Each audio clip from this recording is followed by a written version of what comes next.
Welcome to MacGyver's Workshop, where you never know what we're going to be working on next. If you're not too careful, you just might learn something.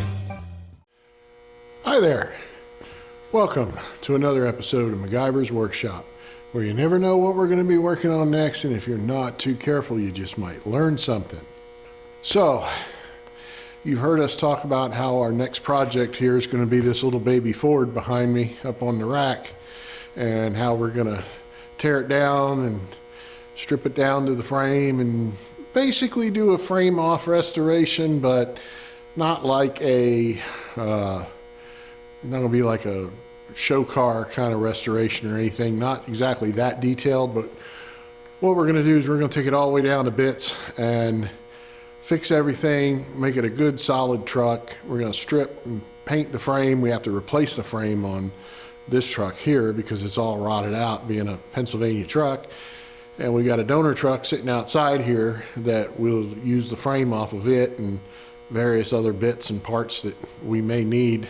And but I got to thinking, you know, when you watch YouTube and you see all these shows like, you know, PowerNation and all that, and don't get me wrong, they're great shows. I love them. They're right here in Tennessee and a good bunch of guys. But if you're ever thinking about taking on one of these projects yourself, there's a lot of stuff that you don't really get from these shows because, you know, you see their, and I'm going to call it a set. I'm not going to call it a shop because, you know, that's exactly what that is. It's a set, and it's totally designed and set up for filming, and it's great. But if you're going to do something like this at your house in your own shop, kind of like what I'm doing here, I'm going to show you just a few little things that might give you a little perspective on what you're going to need to do to undertake a project like this.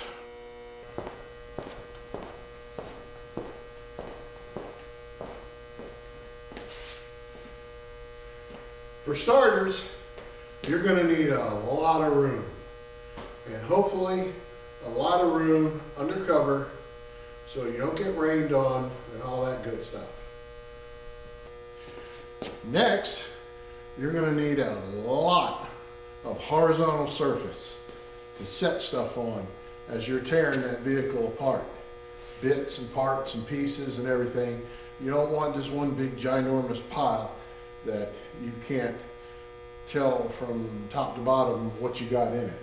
So what we've done here is I've taken my roll around scaffold and made a couple extra shelves with it.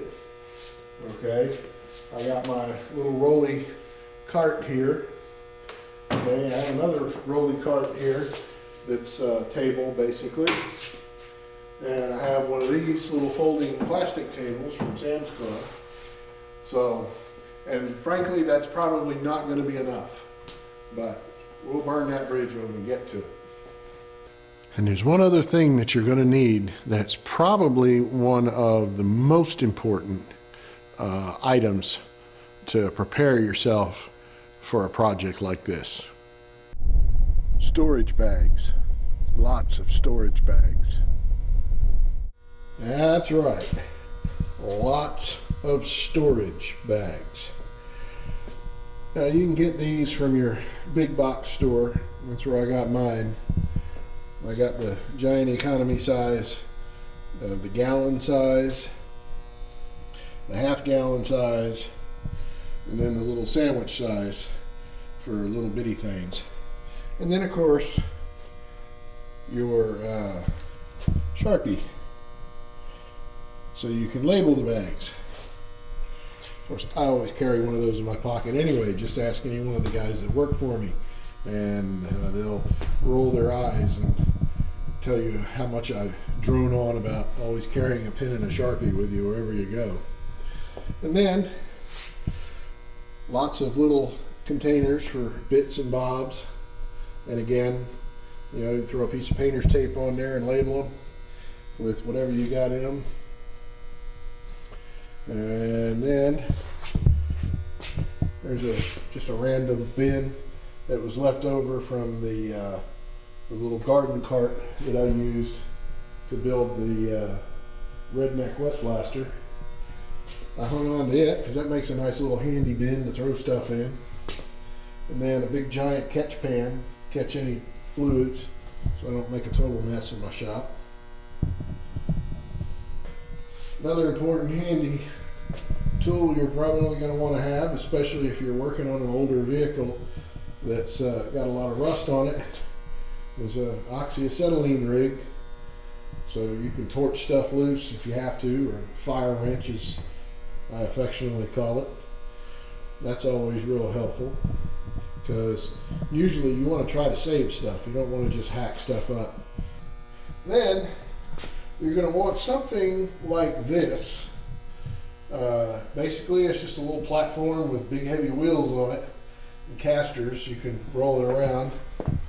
And I've had this for a bunch of years, and it's real handy and adaptable. But like for example, we're probably going to add some mounting type brackets on there and set the cab on it, you know, so we can roll it around and keep it out of the way as we need it until we're ready to put it on you know, the rotisserie to you know, sand and paint or do whatever we're going to do with that. So I'll probably be having to build another one of these because I'll need one for the bed, the truck bed as well. And then of course you're going to want your tools. Lots of tools probably. The more the merrier. Now of course I've accumulated mine over probably about 35 years. So I have a pretty hardy collection, but the most important things you're going to want are, you know, good sets of wrenches, both metric and standard, and then your adjustable wrenches, and then your big I'm done playing pipe wrenches. And then some of your other ones here, which are really handy, are these little flexi headed ratcheting box end wrenches. Those come in handy too. Then you got your little short stubby wrenches right there. They're great for getting into little places that are hard to get into. And then you want like a good set of sockets, 1/4 inch, 3/8, and 1/2 inch.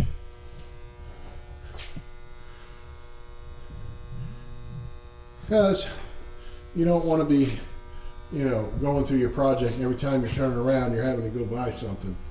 But which that's going to happen anyway, but you know, regardless, these are the kind of things you want to have on hand at least before you even consider starting a project. And then one other thing too is a good collection of extensions. Those are handy. And then big breaker bar. Of course I keep a good collection of different size nuts and bolts and stuff for all kind of things. And then I really don't use a rolling toolbox too much. Just my toolbox holds what I don't have room to hang on the wall pretty much. So anyway, so I can't wait to get to tearing into this project and get started. Especially I'm really excited to try out our redneck wet blaster here once our weather kind of starts cooperating a little bit and warms up. But and the next thing that we're going to need also, of course, is a rotisserie.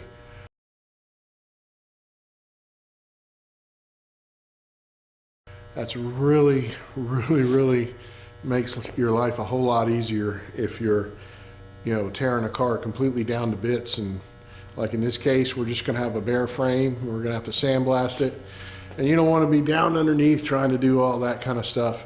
So rotisserie really makes that job a whole lot easier. We have ordered one. I expect it to be in at the terminal Monday. So in our next video, you'll see us unboxing it, and we're going to get it and unboxing it and putting it together and getting it ready. But for now, I'm going to get started, I guess, on I can start tearing some minor stuff off of this truck, getting ready. So, all right, one of the first things you're going to want to do when you start on a project like this, and of course it's always much more helpful if you have a lift, but strip off all the crap that you're going to throw away or that you know you're going to throw away. Like, for example, the exhaust system on this truck, it's going bye-bye. We know there's no chance of saving it or reusing it. Stuff like that, it's okay. Strip it off, let's get it out of the way. Make sure, if it's a truck like this, it's an old Pennsylvania truck and everything's rusted to the devil and back, make sure you have a good, strong impact. I have a battery powered electric and it's real handy, but it's not super strong. So it's not going to budge all these old U-clamps. So just get one that'll just rip them right off and break them, and you're all good to go. As you'll see, or you may not be able to see on the floor here, it's going to make a big mess. Now, in a time where the old fire wrench comes in real handy is when you're stripping off exhaust systems. A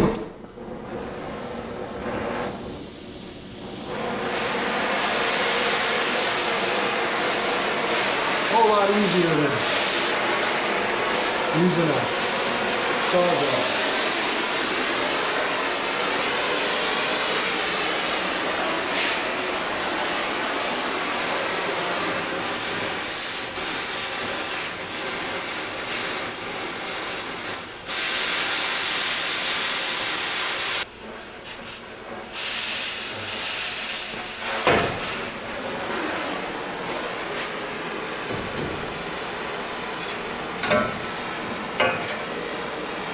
Look at all that rust.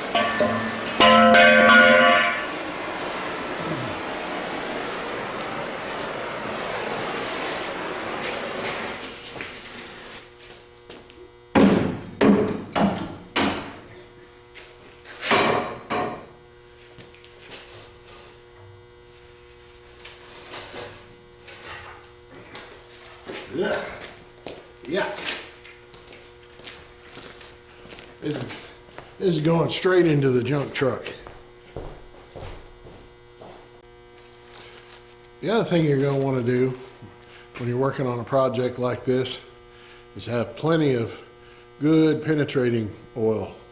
I like PV Blaster or something like that, or Croyol, or any one of those good penetrating oils that'll help break some stuff loose, because like the exhaust, you know, we didn't care about that if they broke, but these fiberglass, or these fenders on each side of this bed are made out of fiberglass, and they're bolted onto the metal bed, and we want to get those bolts off intact, hopefully, without breaking anything. So we're going to soak all these down and let them soak for a day or so while we move on and do other things.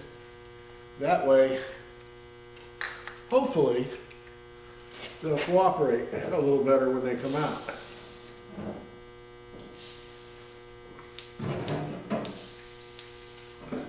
The type of the straw that'll shoot up in there where you can get to it is always real handy.